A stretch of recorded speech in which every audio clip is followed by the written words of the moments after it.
I'm not going to attempt to explain VAT, because VAT can't be explained in under 3 hours. So I'm not going to attempt to explain VAT.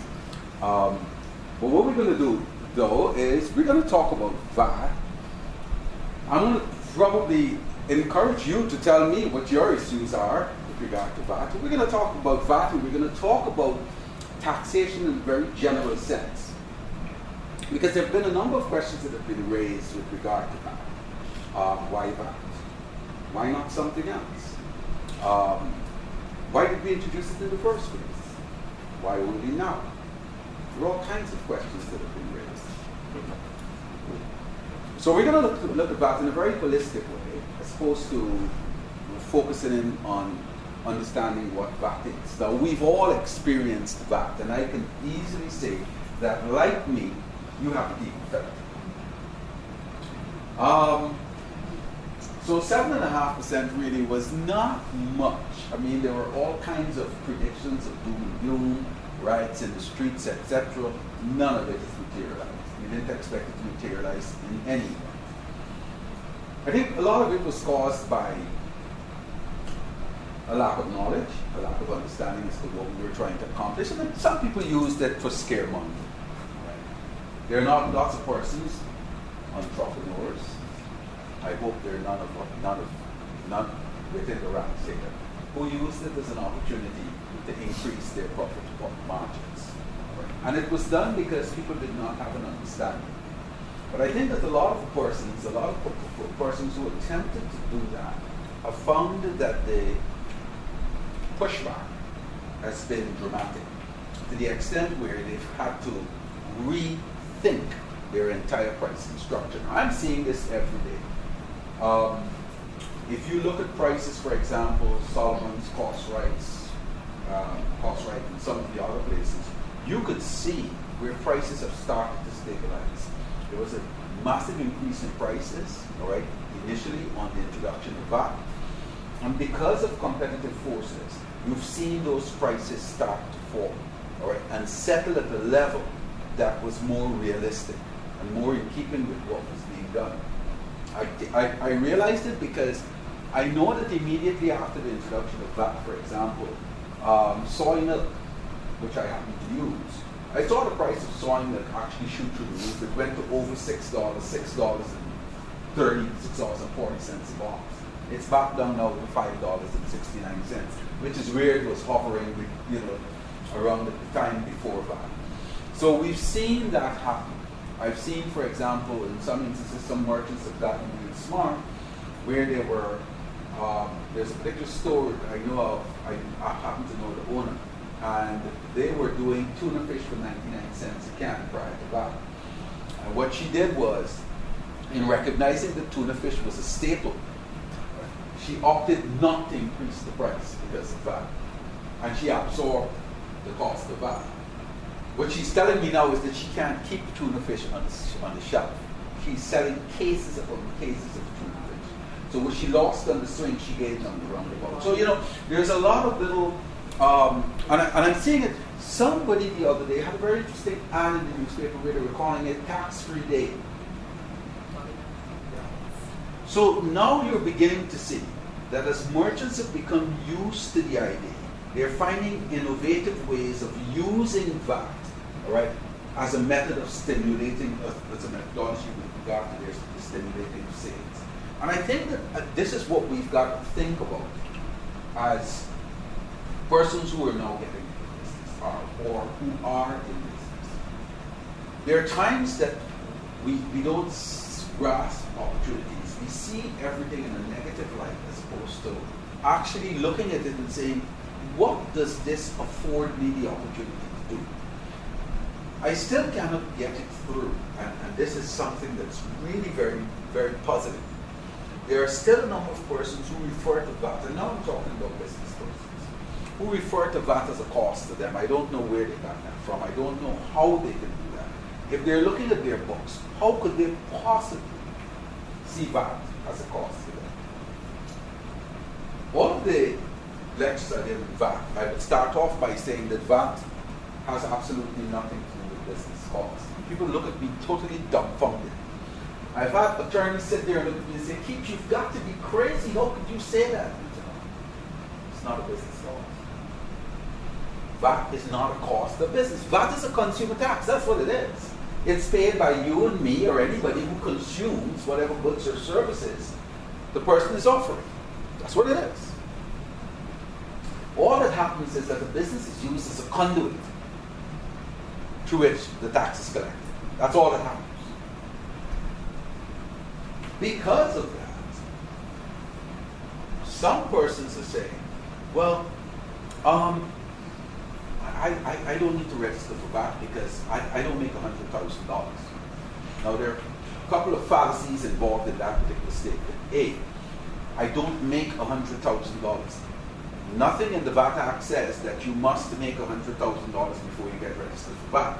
Either make it in terms of gross revenues, and in lots of instances when people say I don't make $100,000, what they really mean is that I don't make $100,000 in profits. We didn't say that either. So it's not profits that we're looking at. What we're looking at is gross revenues. $100,000 might sound like a lot of money, but if you think about it, if you're doing $300 a day, on average, you're doing close to $100,000 a year. It's not even so much of that. You do not have to be doing $100,000 a year to become a VAT registered. You don't. That $100,000 makes it compulsory that you register for VAT. That's all it does. That threshold, as we call it. It means you become a compulsory registrant. You must register a charge. If even you're not, you can still apply to register for VAT. What does that do? If you are not a registrant for VAT, you are a consumer. That's what you are. As far as the VAT Act is concerned, if you are not a registrant, you're a consumer. And VAT is a consumer tax. So if you have a business and the business isn't registered for VAT, the business has no way of recovering VAT. VAT becomes part of your cost of operation. So when I say that VAT is not a business cost, it's not a cost to your business, it's not a cost to your business if you are indeed a registrant, a participant in the VAT regime. It is not a cost to your business. Where you are not a registrant, it becomes a cost. Because if you're not a registrant, you're a consumer.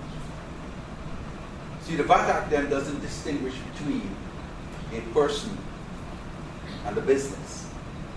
We all become one and the same. What do I mean by that? So if you're in business, you're selling jeans. She's a registrant. You're not. She's selling her jeans $20 each. And she says, on the $20, to me, the customer, I have to pay VAT because she's a registrant.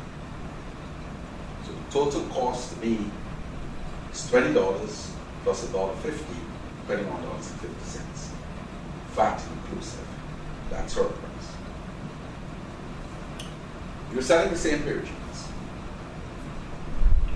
You can't tell me you're charging me VAT.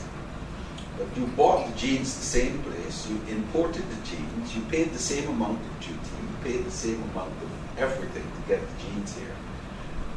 So what you're doing is you're recovering your costs. Now the VAT became part of your cost that you paid an invitation.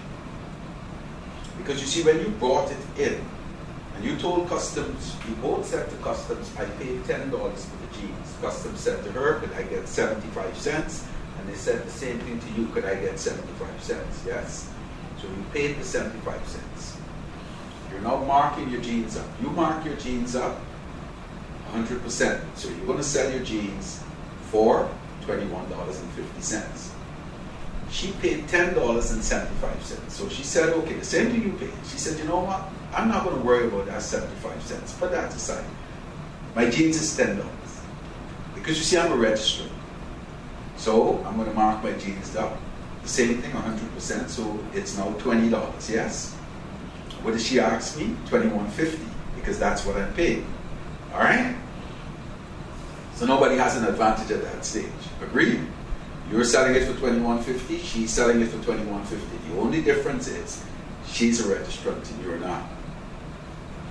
So I walk into your store, I give you $21.50, you laugh, you walk away, you say, haha, I'm not a VAT registrant, the money is mine.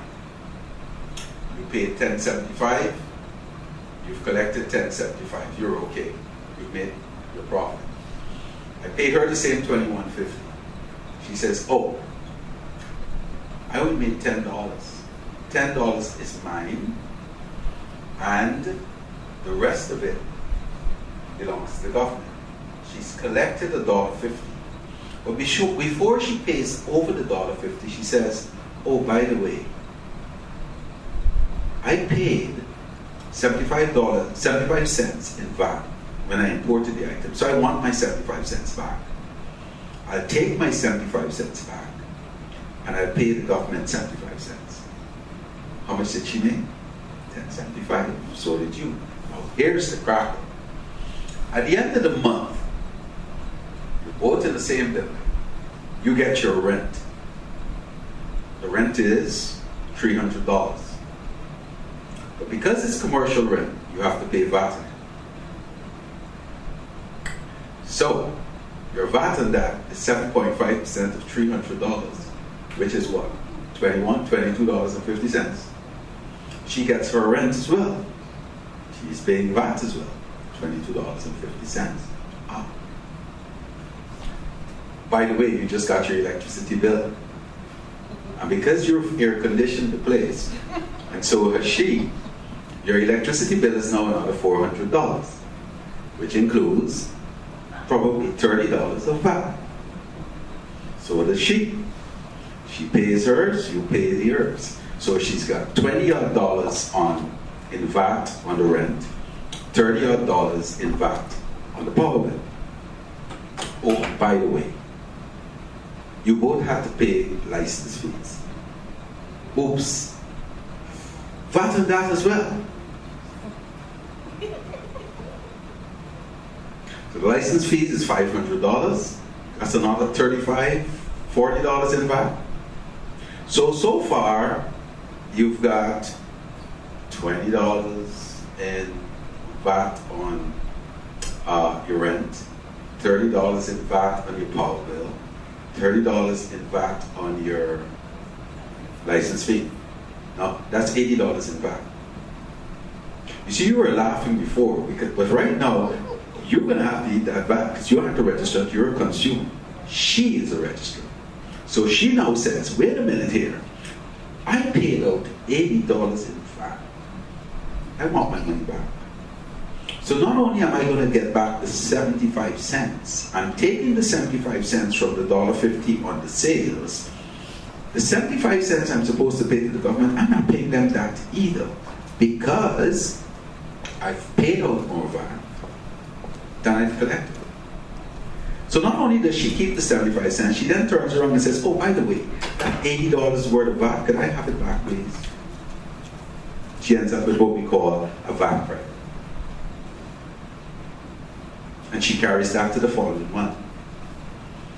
And if in the following month you have the same scenario, but she also has legal fees, and so do you, because, I don't know, you guys left some water over there and somebody slipped in it, you have to go and get the attorney. Oh, by the way, that carries VAT as well. She can claim it back. It's a business expense. And the stuff you brought into the harbor, you have to get a truck to bring it to your store. So did she. The fellow charged the VAT. She can get it back. You can't.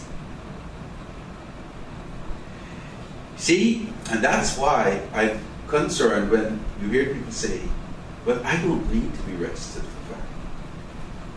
I'm saying that I am yet to be shown an example where it benefited any business at all, not to be registered for VAT. Now, there are persons who say, well, if I'm a licensee of the port, I can get goods duty-free duty-free and VAT-free if I have a bond, which is true.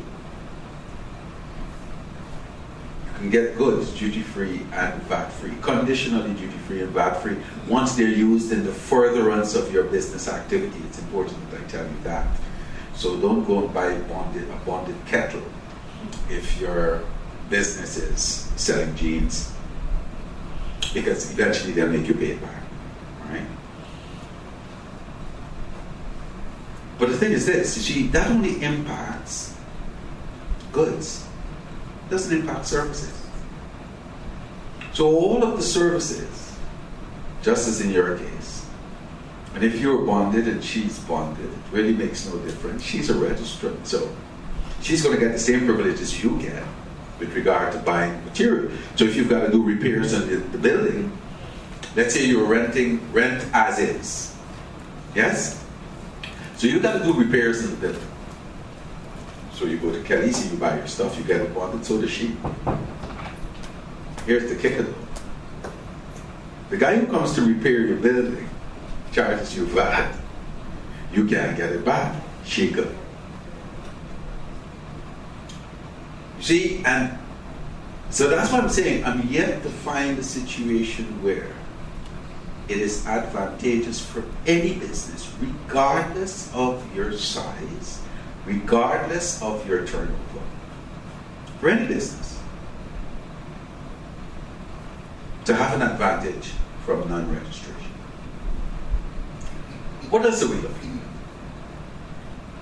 at? One of the reasons I encourage registration is that for years in Bahamas we had no statutory obligation to keep records of accounts. And I feel that it contributed significantly to the element of, or the number of business failures. I'm saying that to say this, that because records weren't being kept, okay, or because there was no statutory obligation to maintain those records, persons basically operated businesses.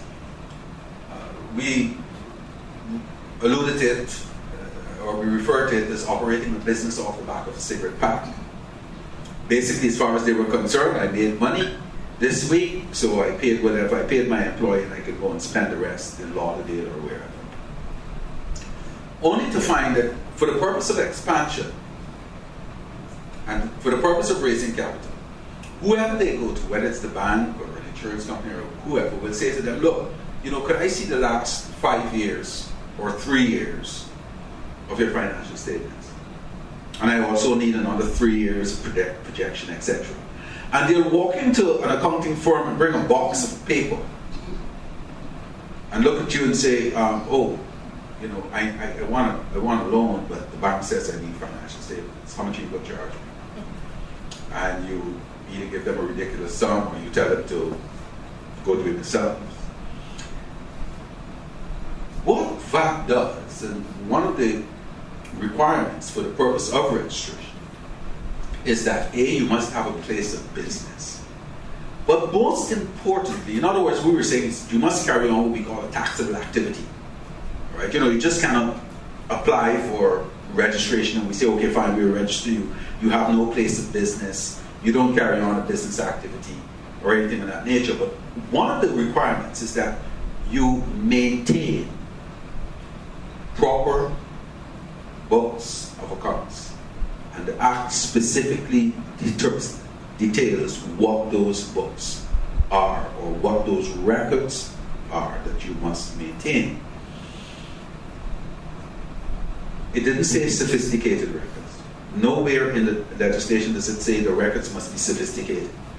What it says is that the records must be complete, must be capable of being reviewed, to ascertain what your sales were, what the VAT collected was, etc. All right? That's what it says. But in doing so, what it also does is that it gives you the ability to be able to analyze your business activity. Because you're keeping a record of everything that takes place. You're keeping a record of your sales. You're keeping a record of your purchases. You're keeping a record of your receipts, your disbursements, etc. So what you have is the ability to be analytical, to look at your records, look at the results, and try to make informed decisions. So that's one of the advantages I find of being a VAT registrar as a business person. It forces you to maintain those records. And once you have the records, it gives you the ability to be analytical.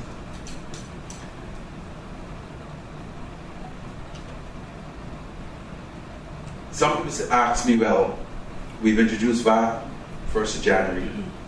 It was a successful introduction, I dare say. The results of the first quarter were just mind-boggling. And I'm sure the results of the second quarter is going to be equally successful. The question was asked, well, why VAT? And there are a number of reasons why. Principal among those, though, would be the fact that, if you think about it, the way in which we raised revenues in this country, the way in which successive governments have raised revenues over, from time immemorial, was by customs duties. Customs duties, however, has become the most inefficient and ineffective way of raising revenues. Just isn't working. Customs duties were introduced at the time when we probably used to have, coming to the Bahamas, 3 or 4 barges a week, because we had a much smaller population. There was no free port. Our port was probably just a dot. And that's the time at which it was introduced. What we were doing was raising revenues based on importations. It worked then because you brought something in and customs could have probably examined it to determine whether or not, to determine what was there and the appropriate duties. Could you imagine customs opening every trailer that comes into the Bahamas to ascertain the veracity of the records presented with regard to that trailer? This place would come to a stop. Just wouldn't work. It wouldn't work. It is also an impediment to trade. Look at it this way. I am sending you goods, and every time my goods get to your port of entry, you slap 30% in it. I don't like that, because you see, you're making my goods artificially more expensive for people to import to begin with. I prefer if it gets there, and then you tax it after it's gotten there, not when it gets there. The other thing that I found completely baffling was this, and people bought into this, and I couldn't understand why. Which businessman in his right, and I want to leave this with you guys. I really want to leave this with you guys, because you guys are also business persons, and I want you to figure this one out. You remember when we were talking about the introduction of VAT? The pushback we were getting from the business community, so-called business community. And I stopped and thought to myself, this is really crazy. How could people buy into this? That the business community, the merchants, had their interest at heart when they were saying, no VAT. Because you see, even for merchants, it doesn't make sense. Think about it this way. Let's go back to jeans. You're importing jeans, yes? Let's scrap VAT, no VAT. So you bring jeans in, and you pay duty, as we normally pay, 35%. So jeans is $10. You pay an extra $3.50. And you put it on the shelf. She doesn't like jeans, she likes frogs. And guess what? Your jeans sits there until that young lady comes into your store. You know how much money you've got tied up? Think about it. You've got an extra 30% tied up, sitting on the shelf, waiting for somebody to buy it. With VAT, every time you put VAT out, what happens? you get it back. So what do you have tied up sitting on the shelf? $10, because you got your VAT back. Made absolutely no sense. And the only reason I could have come up with as to why there was such pushback was because VAT was not going to allow the same level of, I'm going to use very nice word. It wasn't going to allow the same level of slackness. It wasn't. Because you see, now, it's not whether you smuggle the thing past customs. Because if even you smuggle it past customs, what are you going to do with it? You still got to sell it, yes? And when you sell it, you got to account for it. And if you don't account for it, I might turn up one day and say, listen, I want to have a look at your sales. Because you see, you are telling me that your sales is only $30,000 a year. But on examination, we found that you bought 2 new cars this year. And the guy across the road, you see, he doesn't seem to have as much traffic as you, but when we looked at his return, he declared 65,000 miles. See what I'm saying? That's the thing. You see, we can come at you after the fact. And that is what most of the big businesses didn't like. Because it introduced now a different element, and the level of slackness was different. Now I know we've got limited time, we started late. I could go on, I can talk about taxes for the rest of the day. But I'm not going to do that, so if you guys want to, if there's anything that you want to raise a question about, feel free to do that. And I always say there's no question I can't answer. That sounds pompous, but I mean it. Because there's also an answer that goes, I don't know. So there's no question I can't answer. All right. Yes?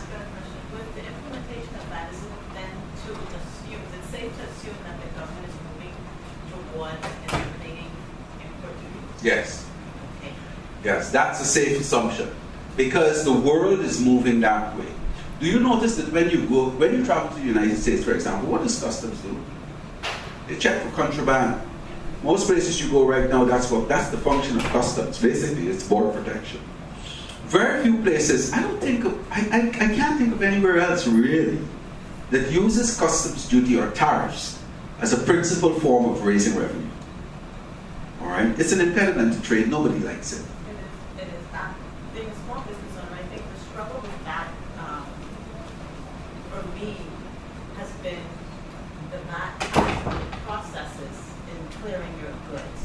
That I found has been, you're paying VAT on the entry, you're paying VAT on the process. And so I think for me, even though I understand that that is a much needed tax, and I do believe that it is supposed to eventually either reduce import duties altogether or get rid of them altogether, the struggle now as a small business is dealing with it in the interim.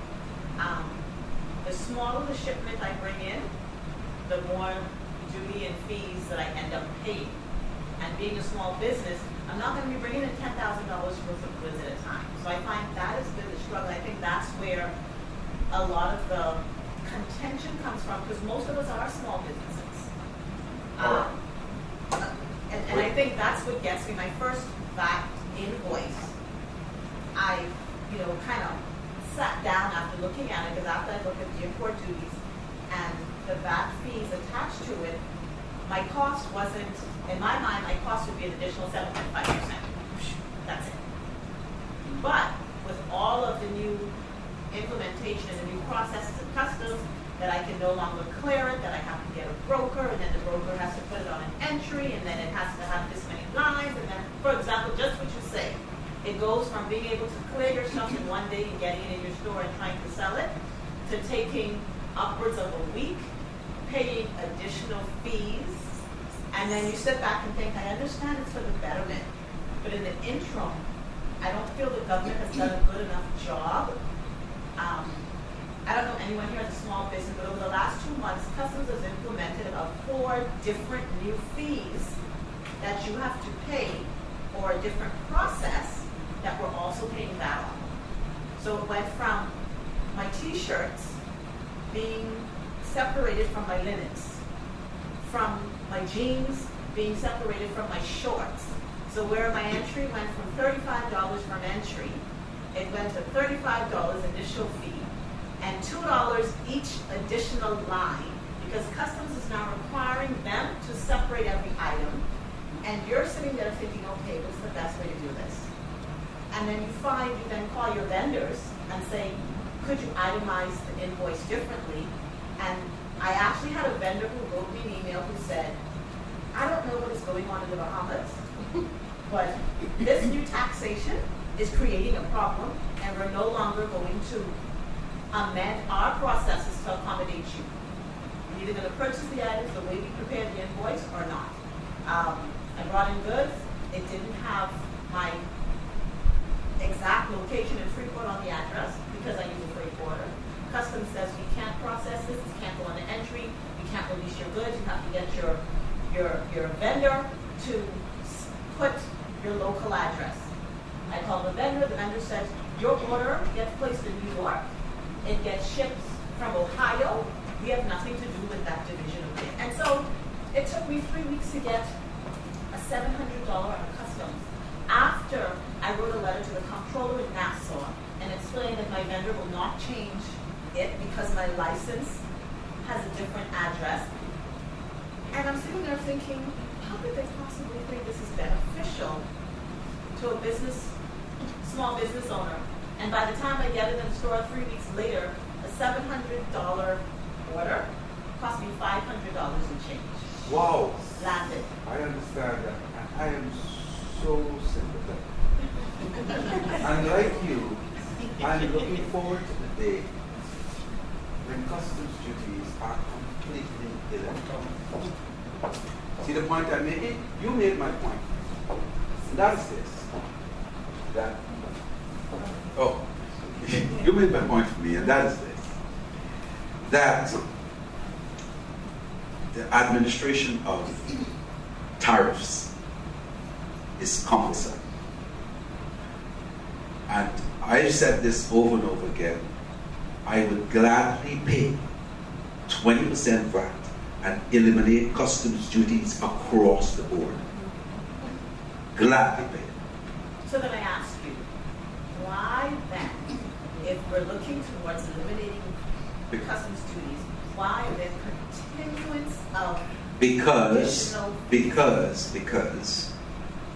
it is still the principal methodology used for the purpose of revenue generation.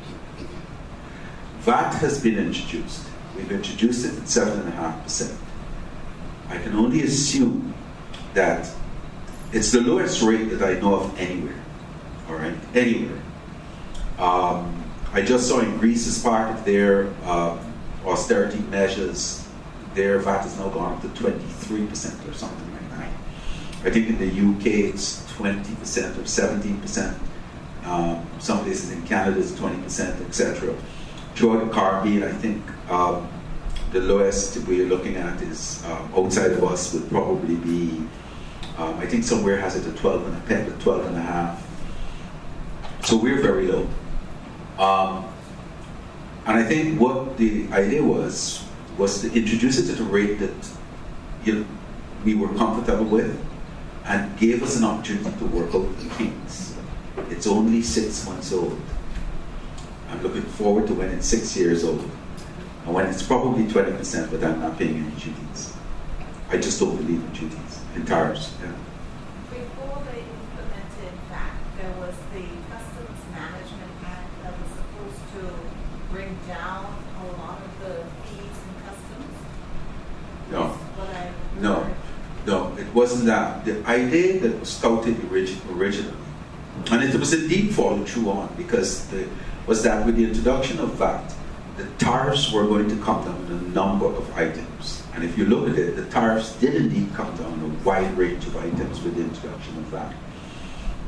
I'm saying that to say this, that I totally, hear what you're saying, and I understand it fully. But the measures that they've put in place are measures that were necessary. I'm not going to say where that it was dictated to us, but it was necessary because it was felt that we were suffering significant leakages, all right, with regard to tariffs, with regard to revenue.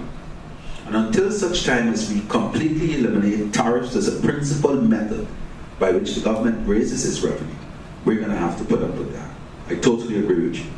I would like to see a situation where you bring your stuff in, and the only thing that is checked for is to ensure that you aren't bringing in nuclear material, firearms, or any other contraband items. I feel the economy in general is affected and will be severely affected as we move forward because, for example, when you were talking about the jeans, I just chuckled because I have a competitor who bring in the same item.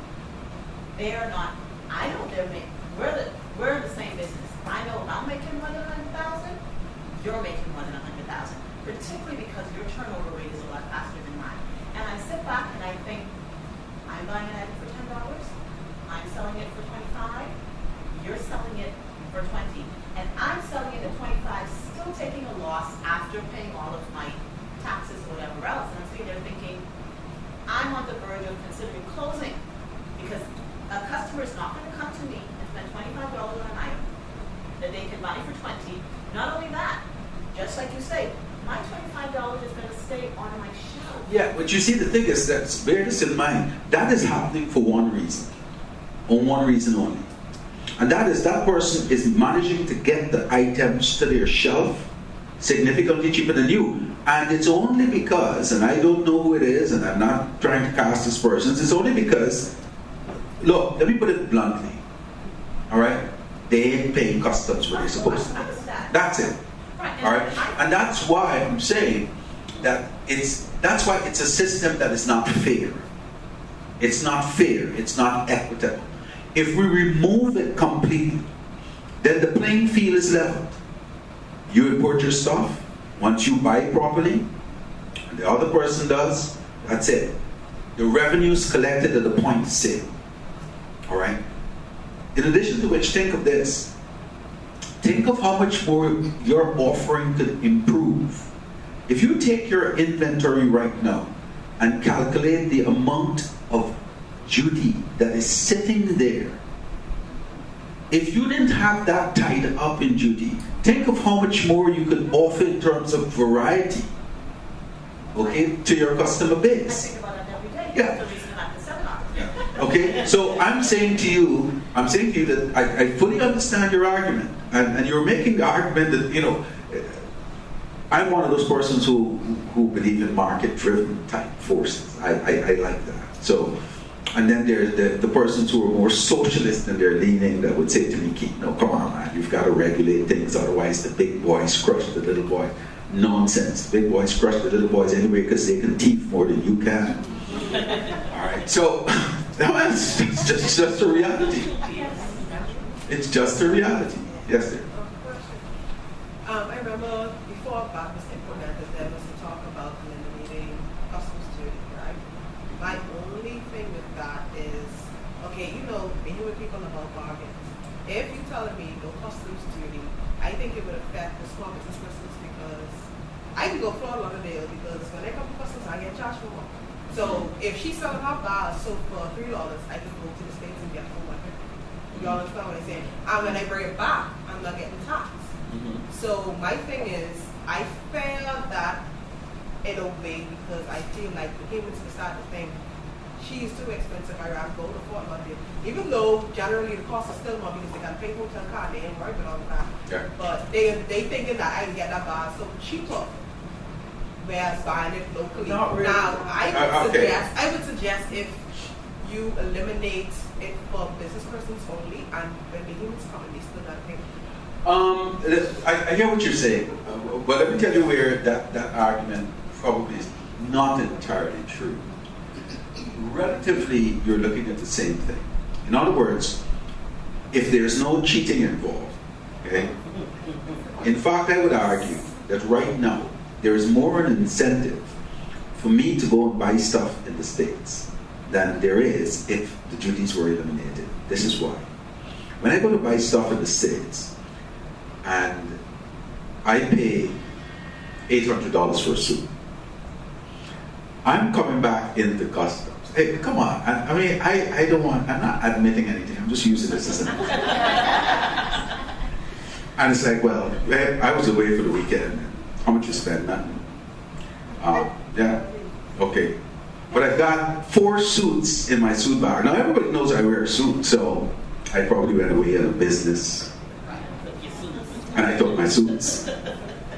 Okay, and I've got 2 pairs of $300 floor shoes, you know. You see what I'm saying? The potential saving, if my suits cost me $800 each, that's $2,400 I've spent on suits. The potential saving of 35% is significant. The person selling suits here can't offer me the variety because they've got 35% of whatever they're spending sitting there on the shelf. So what the biggest problem? No variety. They might have the quality, they don't have the variety. So I go and shop elsewhere. If the duty was eliminated, the incentive for me is immediately reduced. What am I saving? I don't have to cheat. I don't have to tell customs I didn't buy anything because it really doesn't make a difference. The person here can then offer me a wider variety, which makes me go, hey, that's nice. She likes floral. She likes patterns. I'm tying up so much money. Instead of having 10 floral dresses, I can only put 6 on the shelf. So there's 4 that she could have looked at and liked that I don't have. I'm losing money. The small business is losing. I am losing potential sales. You see, so I understand what you're saying, but when you really analyze it, when you really look at it, you realize, the thing that kills a lot of small businesses is what? Working capital. That's what kills you. Working capital kills you. And that's an impediment to business growth. Duties hurt people like you.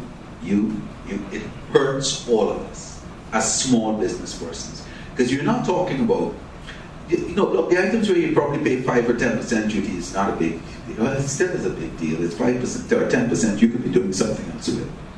But you're talking about items when you start paying 35, 40% in duties. It's an awful lot of money to just have sitting there. Whereas if you have that working capital available to add variety to what you're offering, it makes a whole lot of difference. So I'll say, still, I want to see duties go, and it can't go fast enough.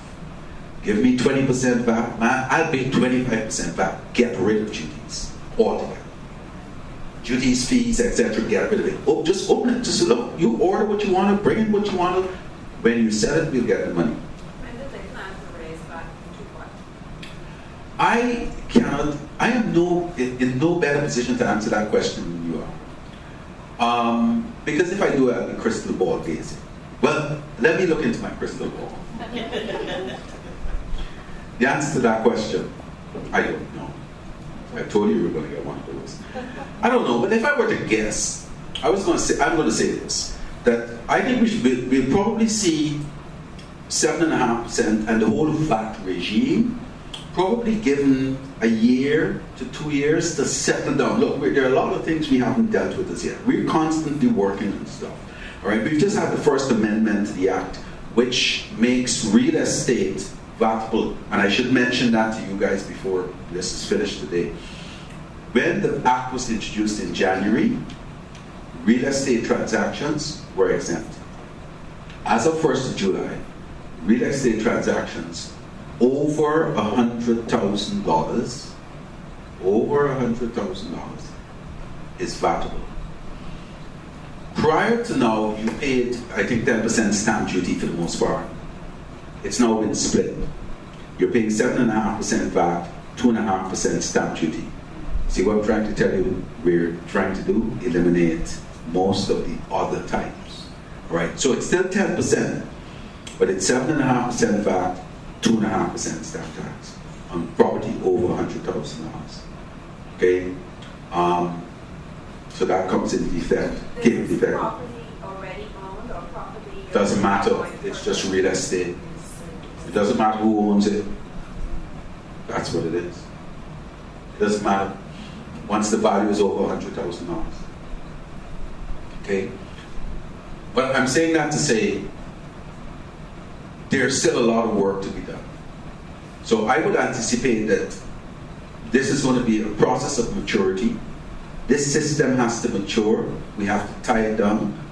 And I know we're in the process of doing that.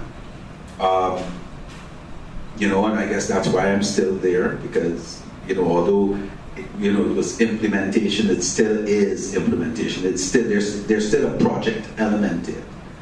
And so I would say 24 months at least before you see any movement, all right, in that regard.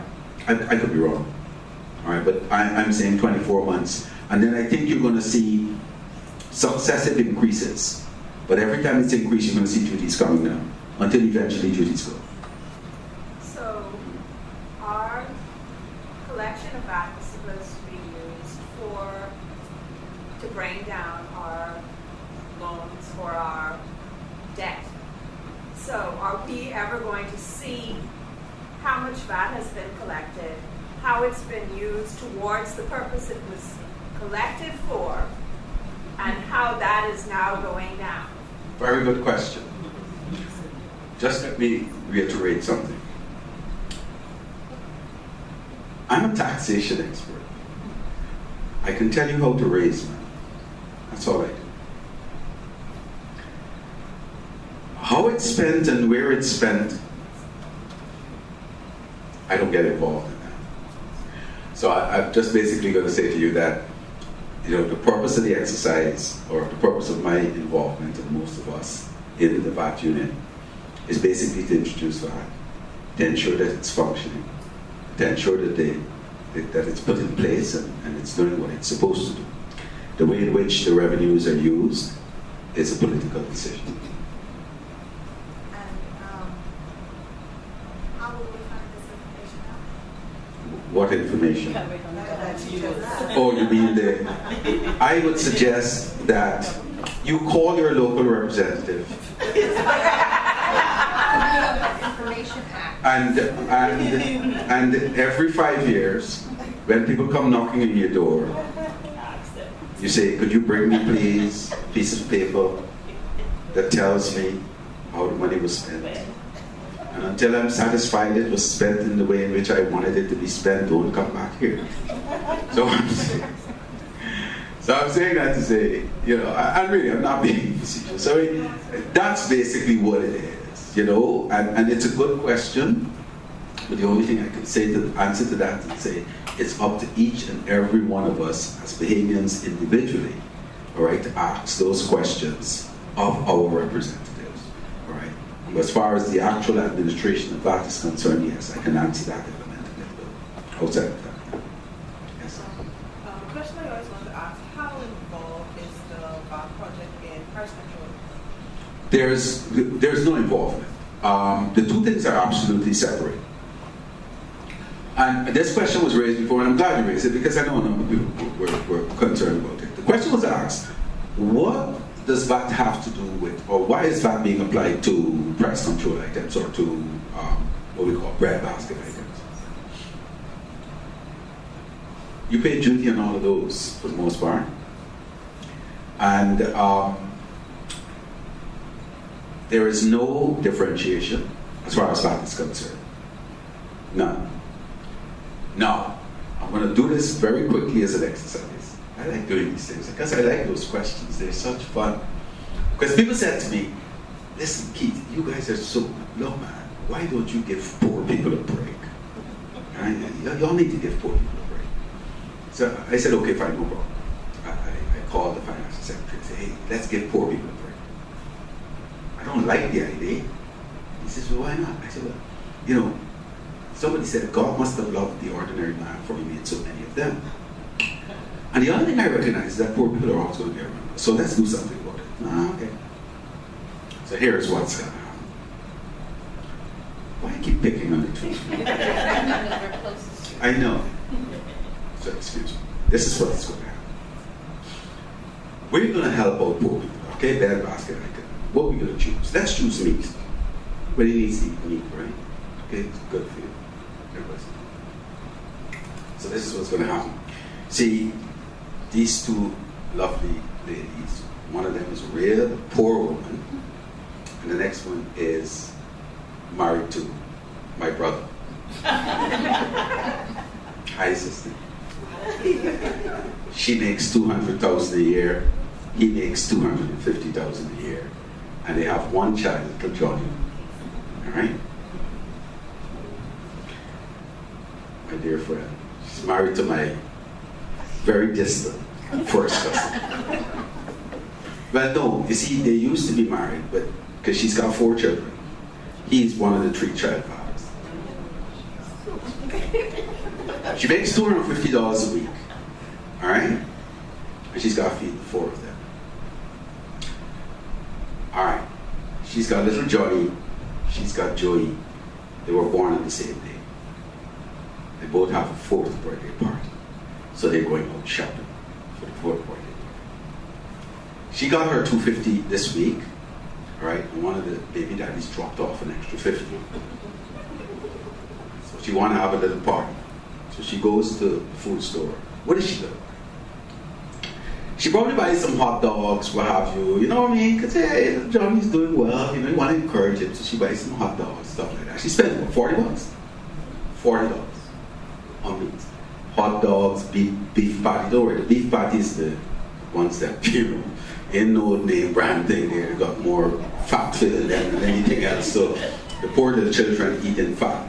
All right, so she buys that. $40. Everything set up for little Johnny's party. Well done. Every mother's like that. She don't care. Little Johnny's gonna have a party. She wakes up in the morning, turns to my brother and says, honey, we're gonna have a party today for Joey. And she says, this is fine. She said, well, what do you want? He says, listen, don't bother me. Just go get what you need to get for the party. So she calls me, hey Keith, what you guys doing later? I'm coming over? Party? Yeah, I only come in though if you got some good. I want some ribeye. And, you know, listen here, I need some, I don't want Chardonnay. If it's ribeye, I want Merlot. I don't want anything cheap. Go get me some, something good. I don't know, Cartier or one of them. All right. So she leaves and she goes out. So she's invited to the neighborhood, a couple of friends, all of them making big money. Don't really matter. So she's going to have a whole long line of cars parked in front there. Everybody's bringing their little Joey and little Jean and whoever else with them, but they're going to stick around. You know, you got to feed them. So she goes to the food store. She spent $40. If she spent $40, we didn't charge any VAT in it. She saved $3.28.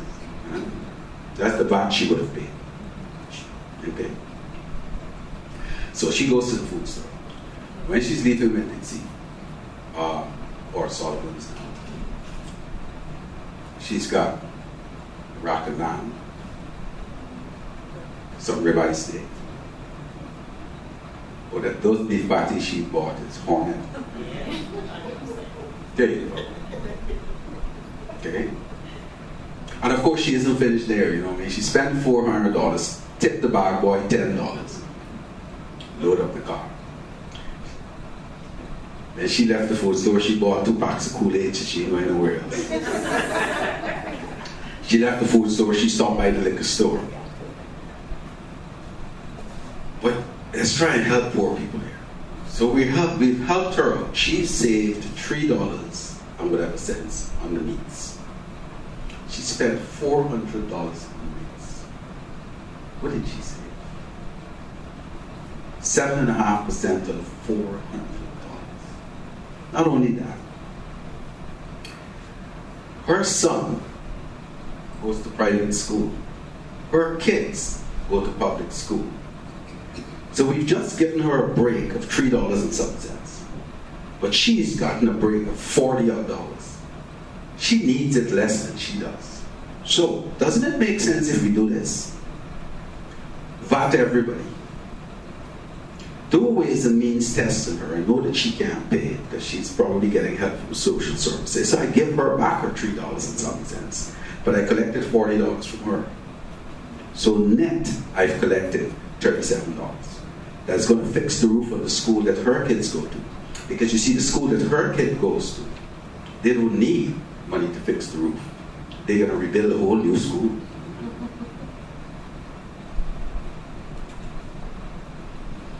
And when she gets pregnant with the 5th child for the 4th baby, she's got to go to the ranch. When she gets pregnant with the 2nd child, she's going to Cleveland. You see?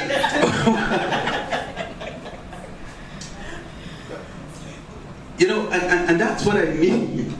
It sounds simple on the top of it when you say, give somebody a break.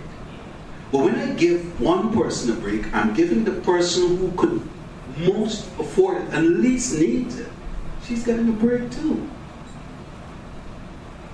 So we've got to be careful when we're doing that. All right? Some people said to me, boy, you're all killing poor people and the rich people getting away with it. They pay the same 7.5%. But guess where I caught her? You see, you bought Kool-Aid. Where did she stop? Butland Sands. And she ain't buying Mother Pratt, because I don't drink. In addition to which, just before the party, you're going to go around the corner to Jean, you know, my distant cousin's second wife, and she's going to do your hair. Where do you think she's going? She's going to go and spend another $150 on her hair, or whatever else. All of that she's paying VAT on. And this is what we don't recognize. That VAT, the burden of VAT is beared by two groups. Basically, persons who come here to have fun because they pay VAT on all services, and persons with disposable income, because what do people with disposable income do? Spend on